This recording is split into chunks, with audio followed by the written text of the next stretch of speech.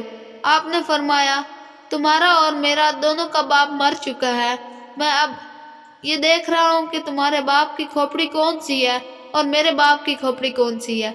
بادشاہ نے کہا، کیا مردہ امیر و غریب اور شاہ و گدھا کی ہڈیوں میں بھی کچھ فرق ہوا کرتا ہے کہ پہچان لو گے؟ بہلول دانوں نے کہا، پھر 4 دن کی جھوٹی نمود پر بڑے لوگ مغرور ہو کر غریبوں کو حقیر کیوں سمجھتے ہیں؟ بادشاہ قائل ہو گیا اور اس دن سے حلیمی اختیار کر لی۔